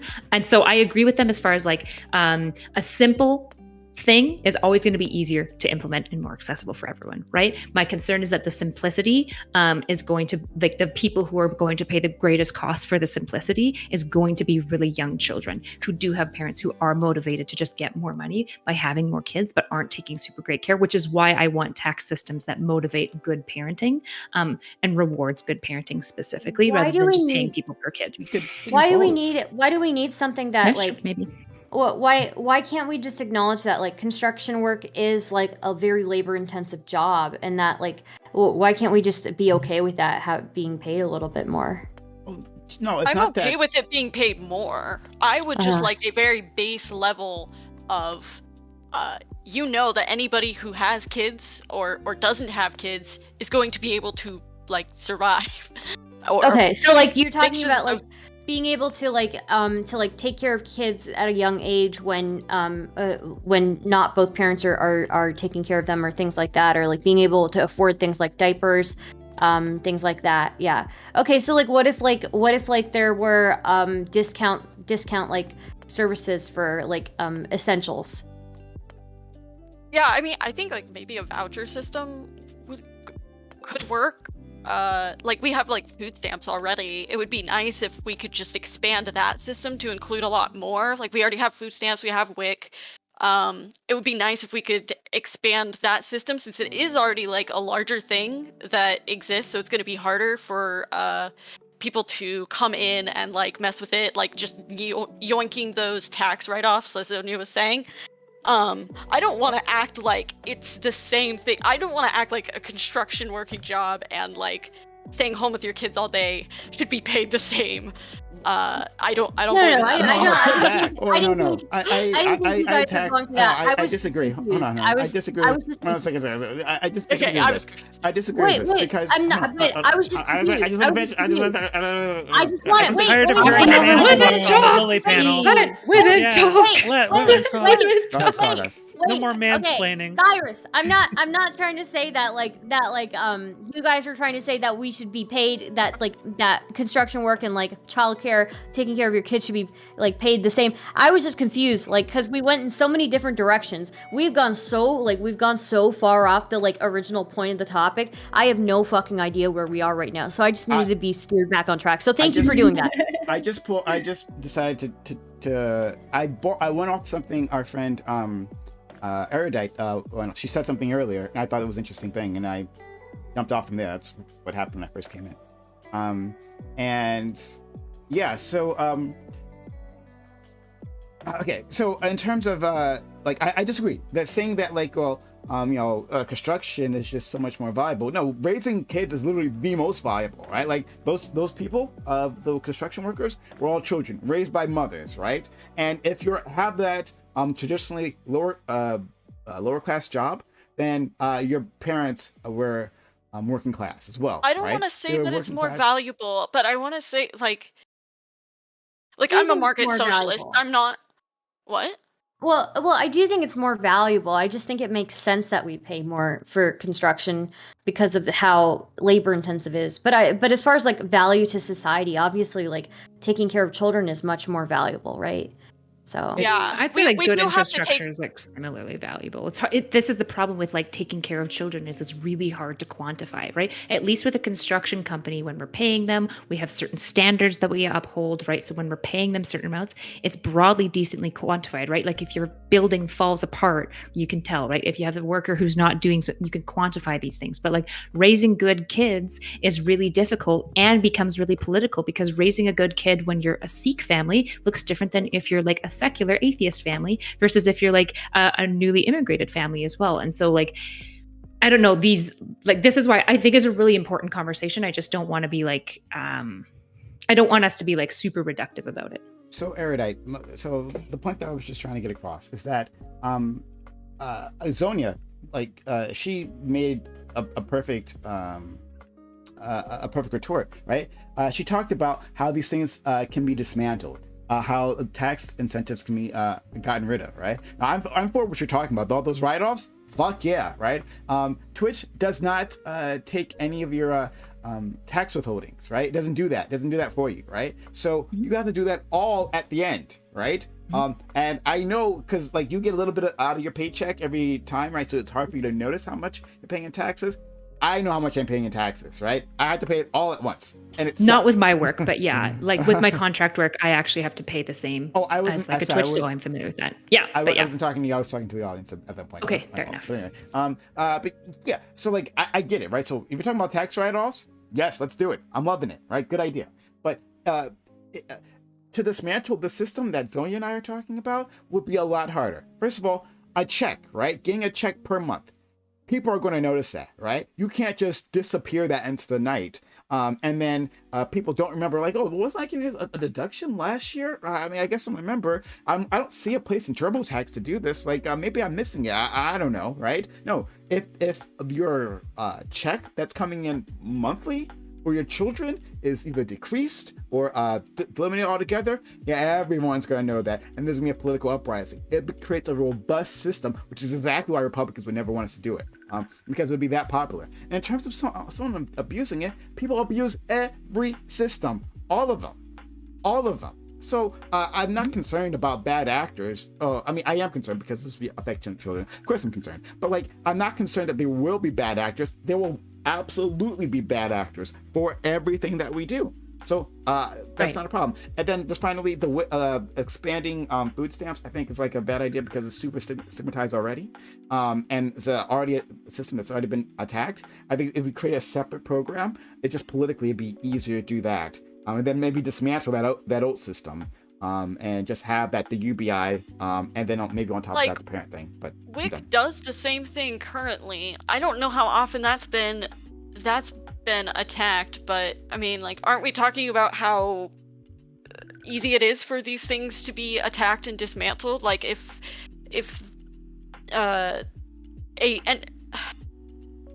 only if they're not again, universal. I'd really want to like look into these specific countries. Like, this is a totally new topic, so I obviously like haven't looked into it a ton. But I would want to look into these countries where these programs already exist. Again, I still have that like any uneasiness, you can call it like maybe it's a bias or something, but I do have like that uneasiness with potentially incentivizing things. And again, when we're talking about bringing people into the world to be like subjected to this system, I don't know. I think it's particularly bad. I don't think it's the same thing as like somebody kind of like cheating on their taxes or whatever, because that gets taken advantage of. It's so major because there's small children involved. Rather than a system in which they come into the world and their mothers get no support, right? I mean, I obviously prefer that they get support, but I know. I'm not saying that you. I'm not saying that you don't. I know that you do, but I'm saying that like the system currently, as it stands, is that they get no support. That we don't back mothers. That we consider you should be taking care of your children just because you love them, right? And how dare you women ask for like payment for this massive amount of work? It's a massive amount of work, right? Yes, it's tougher to lift rocks and carry like concrete on your shoulders. That's true. It's really tough, right?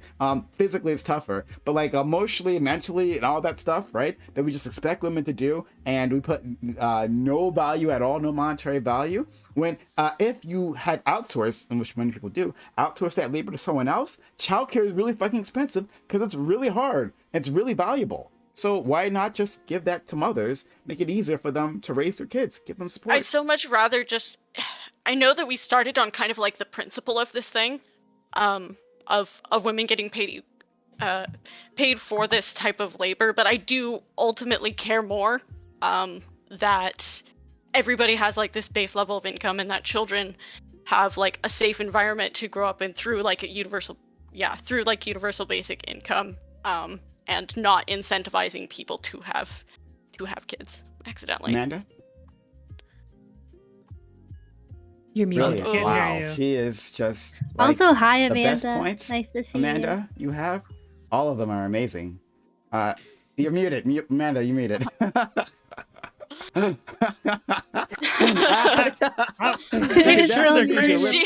sure they're great. No. Look, whatever she's saying, I agree with her. No, me too. Yeah, No. Amanda's right. You're still muted. Amanda, Oh, no. like you were, I think you're muted in two different places, like either on your mic and like somewhere else on your computer. Yeah.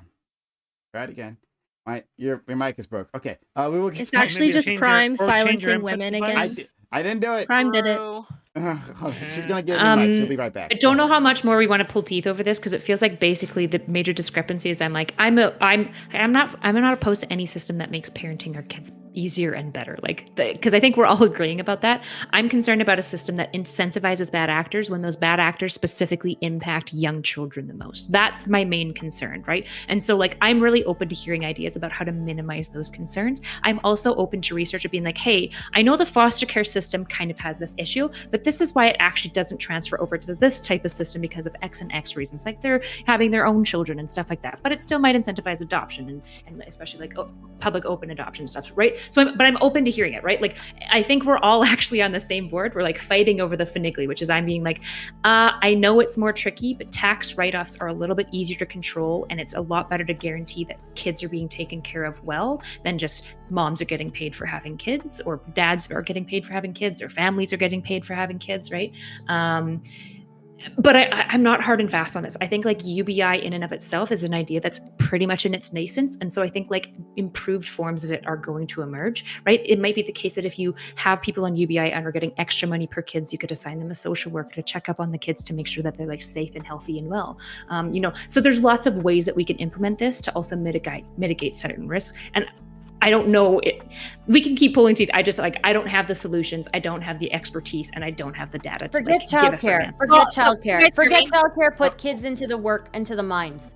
True, child slavery. That's the key. Amanda? Can you guys hear me now? Yes, we can. Yes. Hey, Amanda. Hey, yes. So this whole issue with bringing up the foster care system as a reason to not pay parents, or you guys keep using incentivize, which is just mind blowing to me, because I don't think it's a real issue that people that many people literally have babies for money. Most of the money that you get is going to go right back to the child, whether that's diapers, formula, daycare, all these other things that you have to pay for.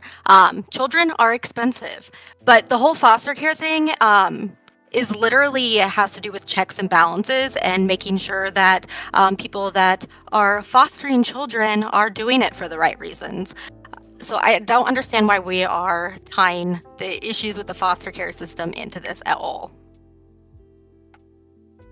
Because unfortunately, I do think there are, like, it's Yeah, going to be there a smaller portion of people, right, that are willing to actually have babies to, like, take advantage of these systems. But I think they're definitely out there, and I want to be.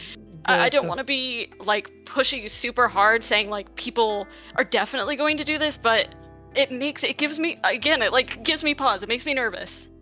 And do you guys realize how disgusting this sounds? Have you Like- ever worked with these populations before you start Yeah, moralizing that? I'm actually a child advocate. I work in politics with child advocacy and the foster Have you care. ever worked with like moms with addiction or anything like these really low income families that we're specifically talking about? Or mental illnesses. Mental illness, stuff like I that. have no problem coming across as, like, disgusting if I'm just, like, stating the truth. Okay, I just don't like the moralizing. but do Like we- every no, but do single we realize that hold these on, people have hold on, issues? Smash.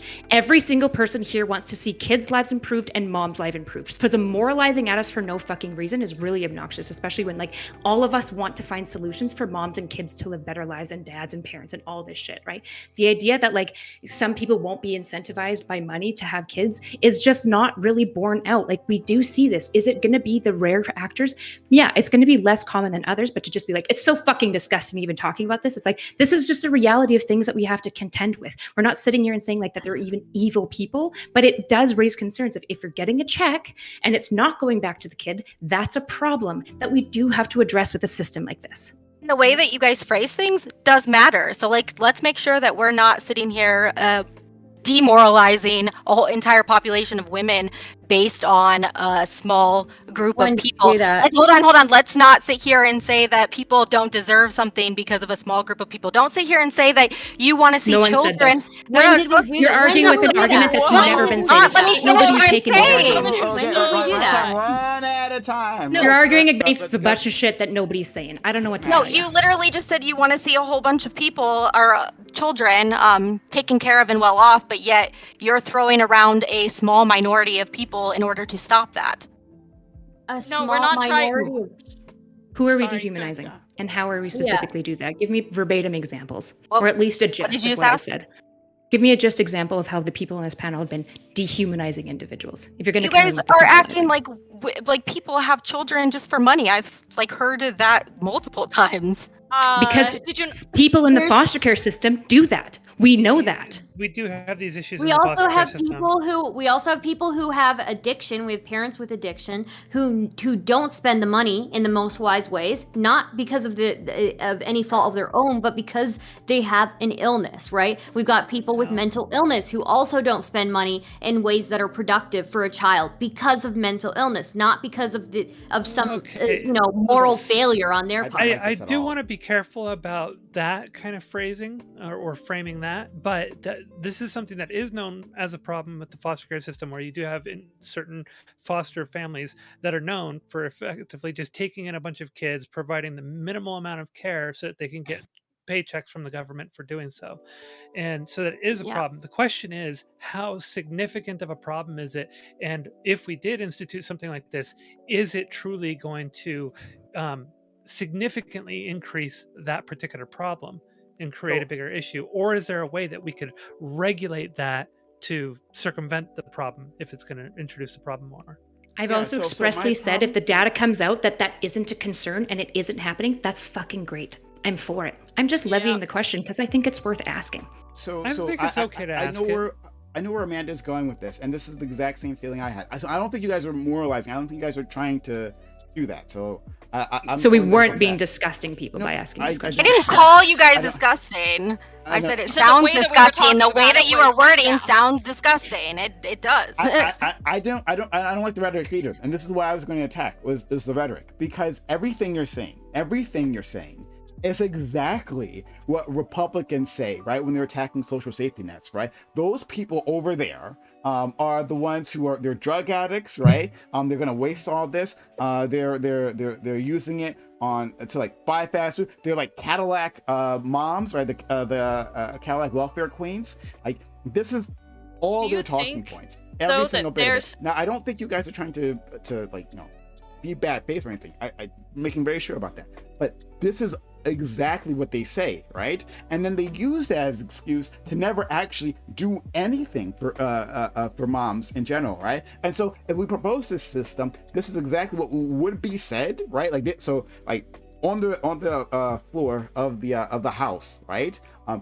These are the words that would be said, right? But like once it's in place, it would be much more difficult to attack, because again, if it's universal, right, and white families everywhere, whether it be working class, middle class, or upper class, white families are getting that, then it all falls apart. That's why they can't do the same thing to Medicare or Medicaid. Well, Medicaid they can. Medicare, because everyone gets it, and that's why it's popular.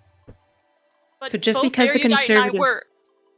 just because conservatives have major talking points that are critiques doesn't mean that some of the critiques aren't valuable, right? Now, do conservatives sometimes take that in a dehumanizing way? Absolutely. And I appreciate, Prime, that you've given me the benefit of the doubt to assume that obviously I'm not dehumanizing these individuals. The issue with a lot of left rhetoric and right rhetoric, but I'm not interested in right rhetoric because I'm a left-leaning person. I want to see the advancement of certain left policies, is when individuals on the left don't acknowledge legitimate critiques and don't know how to handle them, then the critiques will continue to be levied, right? Which is why I'm saying this is a valid question. And if we get data that proves that this isn't a cause for concern, then we can cite that too. So that when these critiques come, they're like, well, you're just going to end up with a bunch of people pumping out babies to get money. Be like, actually, here's what we've seen about this. When we piloted this, blah, blah, blah, blah, blah. This seems to actually not be the case. And now what do they have, right? They'll come up with other stuff, but some of the major critiques have been dismantled, and people on the center and people who are uncertain about it are going to be moved more in favor of these things. And so the idea of like, well, like conservatives say this as being like, some critiques are valid, and we need to contend with the valid critiques and do away with the invalid critiques.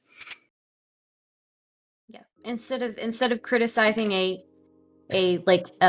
straw man of like a Republican talking point, just engage with the actual legitimate. Like if you have like some specific phrasing that like I could adjust, sure, I'm totally open to like changing for the optics of that. I do think they take it in a really disgusting and like the way that their phrasing is often like pretty dehumanizing, and it can be disgusting. I don't think that happened on this panel, but yeah. I don't think so either. The thing that we want to avoid in terms of phrasing or framing is broad brushing the overall scope of people based on this very select subset of people who are doing something egregious. So I'm assuming that's what kind of sounded disgusting to you, Amanda.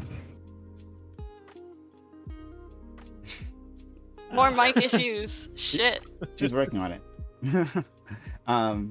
Yeah. So if we can be maybe just to be a little bit more specific, that we observe this, that there is a minority of people who are taking advantage of this, and it could become a larger minority if it's not paid attention to, and if this is just handed out. So the question is, where do you go from there? Do you implement more regulation, or do you not do the rollout of the solution? Right. I think your mic is still off because the red light's not on. I think the red light has to be on, right? Like you turned it off. Nope. Okay. Well, you're working that. Any second now. It was getting spicy. I think it's it becomes racialized, and again, not what we're trying to do. I'm not impugning any one of you right here, right? I think the rhetoric and the rhetoric does the job it's supposed to do. It's supposed to separate itself from its racialized roots, right? So none of you are saying black mothers, right? But like no. The point of this type of rhetoric was to attack black mothers specifically. But what we're talking about with the foster system is predominantly white people who are taking advantage of this. It's white foster parents that tend to take advantage of this. That never matters. So Well, That Jill, never matters, right? which one of us said black mothers? No, he's saying Which no. one of He's us was? just to be clear, he's saying that nobody said that. The reason, the issue that I have is like Amanda came in here hot of basically saying like you kind of sounded like a Republican, and that's disgusting. So this whole engagement is disgusting, which is super, super like bad for engagement. It's bad for overall discourse because the reason why we weren't saying black mothers is because none of us feel that way. Because all of us are on the left, and all of us want to see mothering improved, particularly for low-income families. I want single moms who do want to have their kids to not have to choose abortion because they can't fucking afford a kid, right? All of us want these things. Obviously, we're just getting into the finagling teeth pulling of what's the best strategy. And I'm voicing some concerns about Prime and Zonya's strategy, which is good, by the way. We want to get pedantic and pick over what are the best policies to implement, right? And they're saying, well, the tax system's a little bit confusing. We don't educate people in well bit. So write-offs are not going to be effective. It's not going to get down to like, probably I'm guessing lower class individuals specifically. And I'm like, I'm not sure about that. I've seen a lot of lower class people utilize tax incentives. We can also create education so that they can access these things. Maybe we could do this, right? So like nothing going on here is interested in dehumanizing any single group. None of this rhetoric is like disgusting, even if it appears Republican, which by the way, just because somebody's Republican, it also doesn't make them disgusting. If I mean, did she call? I don't think really she called know. Republicans disgusting. I don't think she said No, that. it was just. But they were both making the point that like these are talking points used by conservatives, which conservatives, just because it's conservative brings up a topic as an issue doesn't mean that issue can't be valid in some sense, right? Agreed. Feel a bit bad. She can't defend herself. Yeah, I was gonna Can you hear me yet? Yes, we Yes. can. Yes. Okay. Now we can. Okay, so sorry, hold on. So I did not call anyone disgusting. I said it sounds what you guys are saying is disgusting. And what I heard multiple times before I hopped on the panel was people saying that women are having babies, are incentivized by money to have babies, which that's such a complex issue. Like the reason why women have babies is so complex in and of itself. And then I also tying it to the foster care system. Sorry. We said no, what? families. Sorry. Like I was the one who said that about the incentivized, and I said families to have babies, not women specifically. Yeah, it was different, worded multiple times in different ways. But Well, the difference in wording always, matters here, right? always, well, just the fact that acting like people, that families, women, or anyone has babies for financial reasons is just ludicrous. And then tying it with the foster care system, like I understand the correlation. Mostly comparable system, right? And there's some But serious it's flaws not in it. a comparable system. I mean, it's The so system different. that uses government intervention to finance child's rearing. It's the closest we have, right? Yeah, Of course, it's not perfect. It's not one-to-one. Obviously, it's not, right? But the issues with the foster care system, because it's somewhat close, are things that we actually do need to think about with a system that might incentivize child rearing in general. Well, and I qualified my statement about incentivizing having children because I said that there are many contributing factors to couples not having children and having them later and only having a single child. And one of those factors is cost of living, and particularly when you have a child. And so part of that, having this kind of reimbursement program, also helps incentivize families having children and maybe having more than one as a positive thing that would encourage because of birth decline, right? Because of that was one of the things that I was qualifying it with. So it was a very specific thing I was talking about. I'm not talking about people like abusing the system. I'm talking about paralleling it with childbirth decline, and what some of the factors are that are contributing to childbirth decline, and how this can be used to help incentivize having children and having them a little earlier as opposed to later, and maybe having more than just one. Yeah, the incentivization for people to have children is something that certain countries are actively trying to do right now. They don't want to disincentivize it. They want their birth rates to go up, and they are actively trying to figure out ways to do that. So we can look at their systems for both like the positive things that they contribute and potentially, okay, maybe this is some issues. Maybe we could be accidentally incentivizing people to have more kids than they otherwise would. I don't think that's a ludicrous question to ask. I don't look at it as incentivizing more of a cushion, making it a little bit easier. And I'm still just confused with the foster care system being used as a crutch here in this argument, because like it is so different. Like there's such a difference between having a child and raising a child than fostering a child. Sure, maybe you weren't here for when I clarified that, so let me clarify it. The foster care system is not a perfectly analogous system, but presently it is the only government system that we have that uses governmental money and fiat to incentivize and control child rearing, which is the closest system that we have for this conversation. Is it a perfect one-to-one? Obviously fucking not, but it's the best we fucking have. What do you mean by clear up why we're using the foster care system in this conversation? What do you mean by incentivize and control? I'm so mad. Child bearing? I'm so mad. I'm sorry. Incentivize and what? And control childbearing. Okay, so the foster system, like she said, is not perfectly analogous, right? But we can look at it because it is a model in which people are given money in exchange for taking care of children, right? Do you disagree with that? No, I don't disagree with that. I just okay. But so then, what's the part? What's the part that you're bringing? A phrase that Erudite used: control child care. Is that what you said, Erudite? Child rearing. Control child rearing, or yeah. Sure. I'm willing to I'm not picky on the word specifically there. Yeah. She was asking what you meant by that. That's why I was asking. Yeah. That's fair. I think why I'm so heated here. Sorry. I just got a loud alert. The reason why I'm so frustrated is like this hot coming in over a really important topic that was actually really productive. I was learning a lot about the tax system from Zonya and Prime. It was interesting. To my view, kind of got dismantled because somebody came in moralizing a straw man argument that nobody was making. And I don't know if you'd feel like it's moralizing, but it absolutely was, which was like the worst faith interpretation of what a bunch of people on this panel were saying, which is just like shitty behavior to do because I think it detracted from the conversation. And I'm really frustrated at this point because now we just like have to go all the way back. When like I felt like I was actually learning a lot. I was like, oh, interesting. I haven't thought about this with UBI. Great for you. This with UBI. How about you answer my question? What is the question right now? What you're having? What is she saying? What do you mean in regards to controlling child rearing? This was when you were describing how the foster care system works. Erudite. If you want to pull back from that phrase, maybe that's fine. But that's what she was asking about. Controlled child rearing? Yeah. So the government has social workers who find foster care families. It's just what the foster care system is. But how are they controlling child rearing?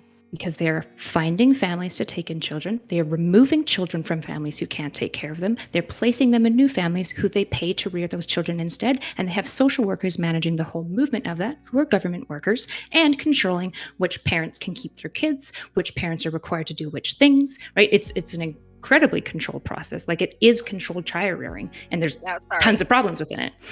I was confusing childbearing, rearing. Okay, fair enough. In my head. Okay. There we So, go. This is why I was also being more broad about how I was saying it. Like I was saying families, not like men and women, and I was saying raising a child, not birthing. So I was trying to keep it very broad and include the entire concept of families wanting to raise a child. So my concerns about this again when it comes to that rhetoric. So it's not saying that I'm saying that you guys are doing this, right? And maybe Stardust, you're a bit confused when I said this, but I'm saying that I'm being mindful that the source of this rhetoric like comes like from racism, right? It comes from like Reaganomics. These are when they wanted to say black people are bad and they're taking your stuff, right? But they didn't want to say that. That's when it fell out of taste, right? And so they said things like welfare mother, right, or a Cadillac queen or something like that. I forget what the term was for that. But that these people were like riding around, like living in ghettos, right? But like still had like Cadillacs, and they were just taking advantage of the system. They're parasites, right? You are good, hardworking people. White people, right? But these people, they're taking advantage of it. And to say that the foster care system is mostly white people, that like really doesn't matter. It doesn't matter that most drug users are going to be white. Like it will be painted as that African American, right? Like it doesn't well, no, matter. I mean, specifically with the foster care system, it is specifically, almost exclusively white people taking advantage of that. I know, but the point is that the rhetoric that they're using right now is one I understand. targeted at racial minorities. That's literally the point of that. So you're saying that, like, well, like Fair. factually, the case, the welfare system is white people altogether, but that, like, the facts don't matter, right? Like, it's not as if they were appealing to facts when they were first using this rhetoric. It was to cause an emotional reaction, right? To use a dog whistle that only certain people could understand. And that's all I'm saying. We just need to get more and the last thing, the very last thing I was going to say, is I agree that just because the conservative brings it up doesn't mean that it's invalid, right? Like, even if these things have a racist history, and they do have a racist history, it doesn't mean that the concern itself can't be something that we have to address. I'm for what Erudite was talking about, making it like a pilot program, right? Gathering data and then being able to present that data, right? I'm also like, I understand that it's never the point, right? That if we're dealing with bad actors who literally just don't want government to work in general, certainly not for people that they don't agree with. They just want to shrink the powers of the federal government, especially when it comes to social safety net. Like none of that's going to matter. Like in that political fight, it'll just matter for voters long term. And for the long term political push, if we can present data to voters or to people in the center, as Erudite was said previously, right? That they might be unsure of. If you have this data, maybe it will work. But it's a long term thing that won't that the GOP will not care about. I've seen this before. Sure. The main thing that I guess I would respond is, do you think it is more likely that a bad actor will take advantage of a more of like a nuanced tax write-off system, or a more like blunt tool of like a UBI check system? Absolutely UBI. You're absolutely right. Yeah, that's my main contention. That's it. Yeah, I understand the history of it, and again, like phrasing can be important here. I think like to get to the root of that issue, because the way that became justified, and the way so much of racism is justified right now, is it's tied to income. Stop tying these systems to fucking income, and we can have this conversation less and less, please. Okay. Does anyone else want to go? Because we can move on to our next topic. I think it's good if we move on to the next topic. Okay, I great. agree. First